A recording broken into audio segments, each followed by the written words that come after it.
Now, young people are being failed by the NHS, according to the Care Quality Commission. The health watchdog assesses the overall state of health and social care in England, and its report found 20% of children and young people are now estimated to have a mental health disorder. There's been an 8% increase in the number of child deaths. That's the highest total number since the mortality database was launched in 2019. And the number of health visitors who support young children and parents has declined by 45% in the past 9 years.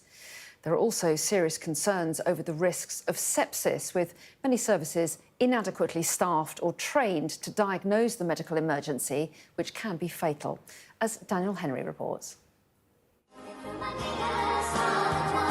Chloe's life was full of love and joy. Her death was defined by unbearable pain and neglect.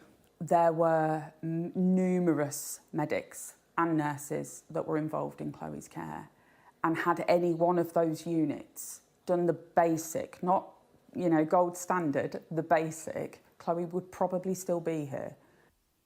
Her family thought she had a cold. It turned out to be pneumonia, which led to sepsis. She was just 13 years old. Now, a new report says that what happened to Chloe 2 years ago is still happening to young people on hospital wards today. Lessons are not being learned, and for myself and my family, we found that probably the most distressing part, because Chloe then has died in total vain, and that's really, really not okay. The Care Quality Commission is responsible for monitoring health and social care services in England.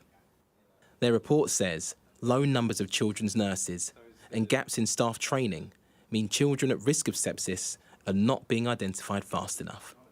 Well, first of all, is to acknowledge really how terrible that is for a family and for a parent to go through that. And for that particular family, the distress of finding out that it isn't just them. There are other examples of that. And in our report, we do highlight that we think there are some increased risks around not spotting sepsis and dealing with it. It is a terrible experience. We don't want anyone else to go through that. But it's not just about sepsis. The report also reveals an 8% increase in child deaths, the highest total number since recording began in 2019. Do you think the government are listening? I think the government work with CQC. We put our report before Parliament. We formally lay the report, which we've done this year.